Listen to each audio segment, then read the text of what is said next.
Opa, meus queridos, hoje a gente tá aqui pra uma coisinha diferenciada, mais tranquilinha. A gente vai ler a teoria do povo na comunidade. Ver se a gente encontra um negócio legal. Isso aqui tá organizado por like. Tem como organizar, tipo, novo... Vamos primeiro ler essa aqui. Nossa, esse cara gosta de teorizar aqui. Vamos primeiro pra essa aqui, né, que acho que é a mais popular atualmente, é isso? Assim que funciona? Não sei, mas vamos lá. Teoria do Saladin 737. Calamidade e Apocalipse. Ok, sei que a gente junto. Tem pouca informação sobre isso. Dentre as muitas possibilidades, a gente pode responder umas perguntas antigas. Alguns pontos que eu gostaria de citar antes de começar a teoria de fato. Kian diz que quer destruir o paranormal, matando todos que o conhecem. O diabo quer destruir a magistrada, destruindo a principal figura de conhecimento da realidade, o diabo e o anfitrião. Se os dois têm objetivos diferentes, por que o diabo disse que o que ele iria fazer seria o que o Kian chama de calamidade? Aí vem a teoria. A gente falou isso no último vídeo, mas vamos ver a teoria do rapazinho. Eu acredito que o Kian estava mentindo parcialmente quando ele disse seu plano. Tá, a gente sabe o quão manipulador e mentiroso ele pode ser. Ele pode ter manipulado todos os scripts com um objetivo falso. Se Kian jurou destruir o paranormal, provavelmente o método ou a concepção mudou quando a Ordo Calamitas foi destruída. Tá, essa parte aqui eu concordo, foi porque ele conseguiu concluir a desconjuração e ele soube disso quando o Kian do presente voltou pro passado. A gente comentou disso no último vídeo de teoria. Eu vou deixar aí o trecho da Celestine virando a magistrada, que ele explica o que aconteceu. Eu não quebrei regra alguma. As regras do jogo diziam que 5 que entraram, dos 5 que entraram, só 2 poderiam sair. E se meu último ex-marido me ensinou uma coisa, é que depois de todo esse tempo, eu definitivamente não sou a mesma pessoa. E ele tira o capacete. E agora... eu lembro. Eu consegui. No futuro, eu segui a ordem da desconjuração. Eu consegui criar minha marca. Eu tô aqui. Eu posso terminar. Retornar e terminar isso tudo. Eu posso realizar a calamidade. Eu posso destruir isso tudo antes que isso tudo aconteça. E não existem regras que podem me impedir. Eu sou livre! Daí a gente consegue conectar. Mas enfim. Kian quer destruir tudo paranormal, menos ele. Não, ele quer se matar, ele já falou isso mesmo, mas tá, ele tá pressupondo que o Kian tá mentindo, vamos ver. Assim ele seria a única figura paranormal existente, com o poder quase absoluto sobre a realidade, com a membrana danificada, puxando e reescrevendo as correntes da realidade como ele bem entende. Provavelmente reescrevendo o mundo como se o paranormal nunca tivesse surgido. Por mais que o paranormal ainda exista através dele. Talvez por isso que os scriptas diziam que nada disso vai ter existido. Eu discordo muito disso aqui, mas vamos continuar. Mas como isso se conecta ao diabo? O diabo pretendia destruir a máscara do desespero. A princípio parece simples. Sangue odeia conhecimento. Mas quando você coloca o Hexatomb em consideração, a perspectiva muda. Pense sobre isso. Ele queria eliminar a máscara do desespero e depois aparece dizendo que o que ele iria fazer seria chamado de calamidade pelo Kian. Calamidade e apocalipse são sinônimos. As duas palavras significam a mesma coisa, indicando que tanto a calamidade de Kian e o apocalipse do diabo são essencialmente iguais. Eu discordo muito disso aqui. Se o diabo quer fazer a mesma coisa que o Kian, é difícil dizer. Ele pode querer ser aquele que puxa as correntes. Mas eu acredito que tem algo a mais nisso aí. O diabo deve ter um plano maior. Kian pretendia usar as relíquias para conquistar a calamidade. Tá, não... Eu entendi o que ele quis dizer, mas eu acho que teriam palavras melhores para dizer isso aqui. Não sabemos como, mas essencialmente utilizar o poder de uma relíquia para trazer uma espécie de Armagedon. É isso que o diabo disse que iria fazer no final de Hexatomb. Bom, a teoria é essa, espero que faça sentido. Eu não tenha me distanciado muito do tema dessa vez. E pela primeira vez não falei de Tenebres. Tá, ó, primeiro que a gente sabe que, pelo revelando, que o Apocalipse ele poderia ser diferente dependendo de qual diabo fosse. O Selbit fala que dependendo de qual pictograma, qual estigma fosse, o diabo ia ser completamente diferente, consequentemente o Armagedon ia ser, o Apocalipse ia ser diferente. Duvido muito que o Kian esteja mentindo, porque ele deixa claro que ele vai se matar também, desconjuração, e eu concordo que o conhecimento pode mentir. Inclusive, seria interessante assim, uma diferença entre a magistrada e o Kian, porque a magistrada, ela é verdadeira em todo momento. Tanto que quando ele fala que tanto que quando o Balu pergunta pra magistrada se o anfitrião tava mentindo pra ele, no caso, manipulando ele fala que não. E ela confirma que eles realmente estão manipulando eles. Então, não tem porquê eles literalmente falaram a verdade. O magistrado podia mentir e falar, não, nós é de boa, mas não, eles preferiram falar a verdade. Dito que o Kian também é de conhecimento, e que ele já mentiu pros marcados dele, e ele também é um marcado, ele pode mentir. Mas eu não acho que esse plano seria uma mentira. Mas é isso, ele não elaborou muito, mas tá, não é uma teoria ruim, mas eu discordo de algumas coisas. Porque também o apocalipse do Kian e o do diabo não é necessariamente igual, porque são dois elementos completamente diferentes. A magistrada fala, o que o anfitrião quer é a calamidade, que é uma guerra de entidades do outro lado na realidade. Pode ser a mesma coisa em macro, mas em micro não é, porque o Kian não chegaria com uma aniquilação destruindo tudo. Então, tem certo mérito, mas eu discordo de boa parte. Mas nada contra o Saladin, que nem eu falo nos vídeos. Discordar é muito menos importante do que parece. Vamos pra outra? Tem outra dele? Vamos ver, eu tô curioso pra esse aqui de Tenebres. Vamos ver o que o nosso querido Saladin tem a dizer. Sinos de Tenebres, marcas e algumas dúvidas. Isso é mais um bando de perguntas envolvendo os sinos e eu tentando alucinar uma lógica, mas vamos lá. Gostei da honestidade. Se não me falha a memória, foi estabelecido em Osni que os sinos ficam em torres situadas em Tenebres.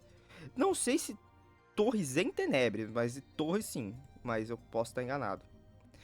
Então, por que eles estão na realidade? Sempre em locais aleatórios, sempre sem explicação e sempre criando uma espécie de culto ou grupo relacionado à devoção ao sino.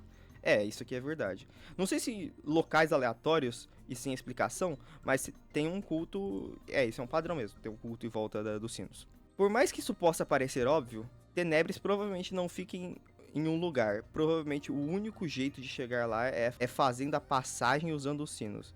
Realmente, se a gente for pelo que está escrito no Diário do Arnaldo, não no Diário de Deus, o Diário do Arnaldo mesmo, a passagem tem um ritual passagem de conhecimento, que é o da Ágata, do Arquivos Secretos. Aqui, ó. Este exato diário aqui, só tem que carregar, obrigado.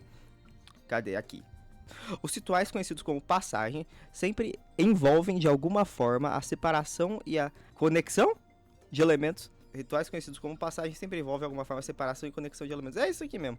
Ainda bem que eu transcrevi aqui, porque senão não identificar. Mas é o ritual da Ágata. Ela separa o corpo da mente e troca. Não concordo, mas é uma possibilidade muito viável que para entrar em Tenebres precisaria realizar a passagem. Todos de Tenebres fizeram a passagem ou alguns sempre estiveram lá? É uma pergunta. Se Tenebres não é um lugar que seja possível de entrar normalmente, como o Ângelo Moretti conseguiu sair de lá. Ele conseguiu sair de lá? É que assim, na minha cabeça, o Ângelo Amadeu Moretti, ele só comentou, né, mas ele tava em busca de Tenebres, mas se ele saiu, então dá pra fazer um monte de teorias. Vou atrás nesse exato momento. Vamos lá. Ângelo Amadeu Moretti.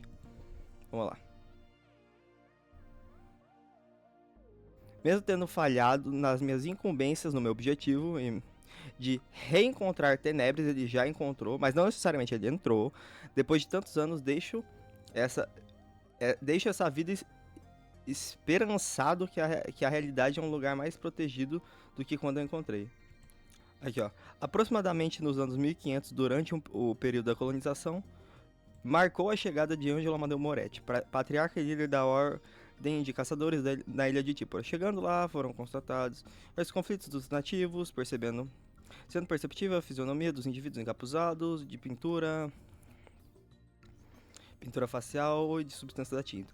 Ao compreender o local da tradição Em algum momento desconhecido da minha vida, da sua vida, Ângelo encontrou Tenebris em uma das suas viagens pelo mundo de maneira até então misteriosa, de modo que, ao tentar reencontrá-la por alguma razão, não obteve êxito ao almejar esse objetivo, sendo incapaz de lidar com as consequências desse encontro inicial, ou o que foi impedido de prosseguir por obstáculos externos ou internos em sua jornada. Olha, teoria freestyle com o Jota. Ele encontrou Tenebris, ele não entrou, daí ele tentou encontrar de novo e não conseguiu. Talvez seja, tipo, uma única opção, tipo, você só tem uma chance, ou você vai pra Tenebris ou não. Se ela realmente fez sentido, teoria da pirâmide ao contrário, se você pressupõe uma coisa, você vai construindo coisa em cima dela, é o que eu tô fazendo agora. Mas, se isso realmente estiver certo, os meninos do Sinais do Outro Lado, eles não vão poder voltar, né, porque eles tiveram a oportunidade e não foram. Mas é isso, em nenhum momento diz que ele entrou em Tenebris, pelo contrário. Aqui, ó, encontrou Tenebris, posteriormente fracassado em reencontrá-la. O brasão da família Moretti é uma referência às obras literárias de Felicien Desmonts Saface. Bonito. Bem bonito. Vou analisar depois. Esse cara que tem chifres. Ou é maluquice? Deve ser maluquice. Mas, enfim. Cadê onde eu parei? Aqui. Passagem. Como Ângelo Amadeu Moretti conseguiu sair de lá? Se realizar a passagem e abandonar sua individualidade, como ele conseguiu voltar a ser apenas um? Agora que surgiram as dúvidas, é hora de responder elas. Tenebris é a manifestação primordial da realidade. Acredito que os sinos realmente estão em Tenebris, mas isso não apaga o fato que eles estão lá fora, estão fora de lá também. Para explicar meu raciocínio, agora eu vou dar um exemplo. Pensa em Tenebris como o mundo invertido de Stranger Things. Se um sino está num lugar de Tenebris, ele vai existir no lugar equivalente à realidade. Mas não porque são sinos diferentes, mas porque é como se ele tivesse sintonizado num lugar certo. E por isso que só daria para acessar Tenebris pelos sinos, já que eles estão nos dois lugares e podem depassar para o outro lado que o sino está. Já que existem relatos de pessoas como Plautus indo para Tenebris em outros países. Ah, tá. Provavelmente Tenebris pode mudar o lugar que os sinos são sintonizados. Ângelo Moretti conseguiu sair de lá. Ainda é confuso, mas tem lógica. Se os sinos são um jeito de ir para lá, deve ser o jeito de ir embora também, já que lá todos são livres das correntes da realidade. Eles são livres para fazer a escolha de voltar para a realidade. Eu acho que não. Eu discordo desse trecho aqui. Acho que não. Se você já leu alguma outra teoria que eu já fiz, você vai saber que eu defendo a teoria que apenas marcados podem ir para Tenebris. Ele pode levar os outros, mas só ele ir, não sei, porque tem alguma coisa envolvendo marcados e Tenebris, mas eu acho que não necessariamente só eles podem ir pra lá. Armando Gal tá viva em Tenebris, ela não é uma marcada, até onde a gente sabe. E quando eles vão pra Tenebris, eles se conectam às marcas. Mas o que aconteceria se um marcado abandonasse Tenebris? É aí que o Ângelo Moretti aparece de novo. Ele é o único exemplo de alguém que abandonou Tenebris conhecido até o momento, e o testemunho dele deixa uma informação crucial para essa teoria. Ângelo nunca mais encontrou Tenebris de novo. Mesmo procurando incessantemente, ele não achou o lugar impossível. Talvez não porque ele não achou o caminho por lá, mas porque ele perdeu a marca. Eu discordo, mas vamos lá. Pensa bem, se apenas marcados podem atingir o lugar impossível, e ao chegar lá eles se conectam às marcas, sair de lá seria abandonar a marca, o que tornaria impossível de chegar lá de novo, já que só marcados podem realizar a passagem. Isso não só condiz com tudo que sabemos sobre Tenebris, mas também abre portas para informações sobre Tenebris serem reveladas. Pô, mas isso daqui você tá... Tudo abre possibilidades para Tenebris ser revelada, não é por causa disso. A gente tem muita coisa de Tenebris que a gente não sabe. Isso aqui... Uma coisa não tem nada a ver com a outra, mas tudo bem, eu entendi onde ele quis chegar. Já que a cada temporada nós recebemos uma peça do quebra-cabeça. Nós já temos grande parte das informações, só precisamos colocar as peças do jeito certo. Eu sei que esse post foi meio confuso e viajado, até fugindo um pouco do tema, mas conforme eu escrevi eu achava pontos interessantes para abordar. Normal. Então eu espero que não tenha ficado incompreensível. Não, deu pra entender sim. Em algum momento eu faço uma teoria que não seja sobre Tenebris. Até lá eu só posso dizer que... E do nada... Ok. Não... Discordo, é porque eu acho que ele Ele só assumiu que o Ângelo foi pra Tenebres, ele encontrou, não necessariamente ele entrou, é diferente, eu acho. Mas eu posso estar errado também, você pode concordar com ele e discordar de mim. Mas eu achei meio teoria do triângulo invertido também. Eu gosto de fazer isso, mas, sei lá, só não concordei. Mas próximo. Agora vamos pra uma do Gregório Lontra.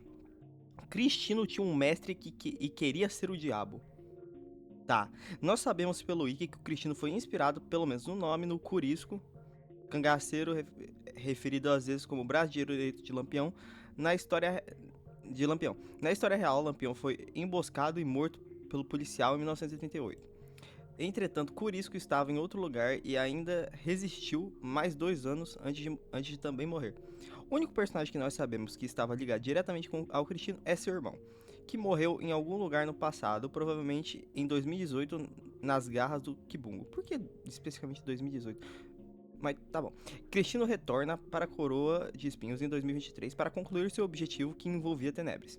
Eu acredito então que o Lampião desse nosso Curisco é o irmão dele. Ok, interessante. Vamos lá. Além disso, além dessa forma, eu gostaria de ressaltar que o Cristino não gostava de falar nomes. A única vez que isso acontece é na primeira aparição dele, quando ele conhece a Jai, o que pode ter sido até um bug mental do Selbit. Mas percebam bem, ele sempre foge de falar qualquer nome. E no final ele receia até em dizer o seu próprio nome, dizendo apenas que meu nome foi o que eu escolhi e sempre foi. Ok. Significando que esse nome Cristino nem foi o nome original dele. Talvez sendo só uma referência, dentro do próprio universo, ao cangaceiro real. O mestre irmão dele, nesse caso, seria o Virgulino. Ah, o nome real do Lampião era Virgulino? Interessante. Além disso, o Curisco também era conhecido como Diabo Loiro. Ah, tá, o Curisco. O que me leva a pensar se ele não tinha planos de pedir para assentar ou pelo menos carregar o trono. Talvez ele não soubesse que apenas marcados podem portar relíquias, ou tivesse uma forma de burlar isso. Talvez como o poder do sino ou algo ou possivelmente seu irmão, que era o Cristino anterior, pois ele próprio quis se tornar o diabo, morrendo antes de conseguir. De qualquer forma, acho difícil termos mais informação sobre o Cristino, além de algumas migalhas no revelando. Rodapé. Eu sei que o Selbit não gosta de misturar história real com RPG, mas se ele já colocou Galsal e Kushin como referências, nada impediria de colocar mais uma. Eu também sei que acrescentar um personagem que seria uma referência direta ao Lampião geraria muita polêmica, mas temos que lembrar que o Selbit não muda a arte dele, nem nada por causa da vontade de qualquer um. Peço perdão se ficou confuso, são 4h43 da manhã e estou com muito sono.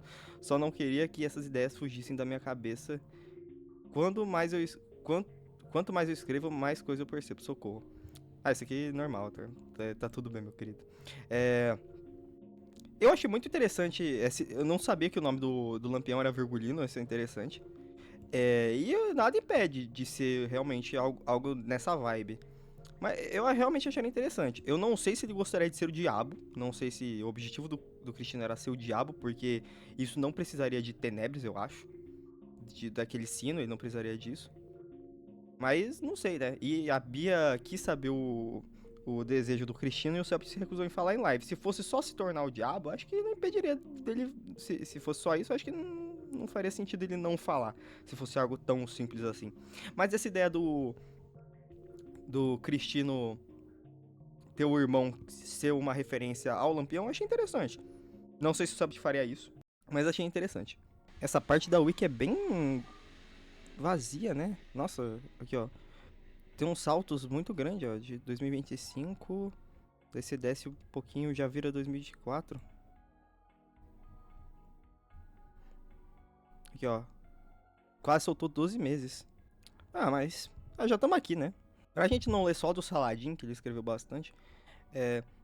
Saulo, novos elementos, desse ano. Na minha cabeça, todos os elementos já vão terminar com ão. Ou algo assim, porque na minha visão, os novos elementos se chamam Obsessão, transmissão e intenção. Tá, esse aqui já é confirmado, né? Então os outros seriam excitação, oscilação, meditação. Acho que posso ter fumado algumas ervinhas pra decidir esse nome. Olha, assim, eu acho que a gente primeiro tem que considerar que antes do nome dos elementos, eles são elementos para criaturas do outro lado. Intenção e elementos do outro lado na realidade. Intenção e transmissão, tudo bem, a gente já entendeu como é que funciona. Mas o que seria uma criatura de meditação? De excitação? Não me responda. Oscilação. Eu acho que colocar isso limita um pouco. Mas eu acho que é possível. Mas eu não concordo com obsessão, porque obsessão não tem relação com tinta, com arte. E o sino tem, não tem... obsessão é um sentimento. Eu entendo a lógica, mas não consigo concordar. Ó, achei uma interessante aqui, ó. Uma interessante aqui, ó, do Grafai I. Jones. O que realmente aconteceria se uma relíquia fosse destruída? Rapaz, Saladin tá em todos. O cara gosta mesmo, não é uma crítica, não. O cara é bom dessa teoria. Se eu me lembro bem, as relíquias são a âncora dos elementos da realidade, certo? Então, logicamente, se uma relíquia for destruída, o elemento não seria capaz de se manifestar na realidade. Sim. Mas a questão é, o que é considerado ou não a manifestação de um elemento? Se o trono fosse destruído, os seres deixariam completamente de sentir, ou o outro lado simplesmente não iria poder usufruir dos sentimentos dos outros. As histórias não teriam um começo, apenas meio e fim? Se a Relíquia da Morte fosse destruída, as coisas iriam parar de envelhecer? As histórias simplesmente não iriam ter fim? Deu pra entender o que eu tô querendo chegar? Ponto muito, muito interessante de trazer à tona. Enfim, eu gostaria de saber o que outras pessoas do fandom acham sobre isso. Caso eu tenha dito alguma coisa errada em relação às relíquias, eu acho que tá tudo certo. Inclusive, nesse aqui eu vou ler o que o Saladin escreveu, que realmente é um ponto que eu nunca tinha... Eu, pessoalmente, acho que as relíquias não afetam a realidade dessa maneira. Por exemplo, eu não acho que o conceito de tempo só existe porque a Relíquia da Morte existe. Mas ela e o elemento de morte têm a capacidade de distorcer ele. Mesma coisa para os outros elementos. Não acho que o sangue seja responsável pelos sentimentos, mas consegue os distorcer. As relíquias consideradas tão antigas quanto a própria realidade não... as relíquias são consideradas. Não acho impossível elas serem as responsáveis pelos conceitos que elas distorcem, mas é algo interessante de se considerar. Se alguma das relíquias fosse destruída, eu acredito que tanto a realidade quanto o outro lado virariam um inferno de caos. Inferno de caos, né? Interessante esses dois termos que ele usou. Sem nenhuma coisa que possa solucionar seu enigma de medo. E fazer com que ela seja minimamente derrotável. A relíquia sem opressor iria dominar a realidade, provavelmente destruindo uma das outras relíquias restantes, exceto a Máscara do Desespero, que não chegaria perto de fazer nada disso. O desequilíbrio eventualmente traria a realidade a uma calamidade, rimou. E o outro lado, sem dois elementos dos 5, que compõem sua totalidade, entraria em colapso. É impossível saber o que poderia acontecer. Mas o meu chefe é o outro lado. Eu li chefe. Mas o meu chute é o outro lado. Que o outro lado colidiria na realidade, varrendo tudo o que é conhecido dos dois lados e criando um novo lugar cheio de desequilíbrio e desespero. É isso, eu concordo, eu acho interessante. Porque se tira uma relíquia de jogo, tirou a Máscara do Desespero, o anfitrião não tem o que parar ele. Então isso já causaria o desequilíbrio e acabou tudo. Faz muito sentido agora, parando pra pensar, a magistrada querer manter os 5, porque é o equilíbrio. Se uma for destruída, já era. Mas eu acho que o meu palpite, que eu não sei se eu deixei claro, eu devo ter deixado claro no vídeo da calamidade, é que eu acho, não tenho certeza sobre isso, mas eu acho uma possibilidade muito forte a realidade e o outro lado, no início de tudo, ter sido uma coisa só. Porque é descrito no medo, eu vou pegar a página de medo. Aqui, ó. Apesar de ser nomeado medo pelos habitantes da realidade, graças à associação com o medo sentido por humanos, que aparenta ser o fator principal das manifestações do outro lado, o medo não parece estar de fato conectado com a percepção dentro da realidade. Na verdade, talvez o mistério seja o oposto disso. Talvez o terror natural inerente no cérebro de todos os seres vivos seja apenas um reflexo de uma presença deixada pelo próprio medo dentro da realidade antes do início de todas as coisas. A concepção de algo assim seria impossível, mas o medo é impossível. Eu acho que tá completamente ligado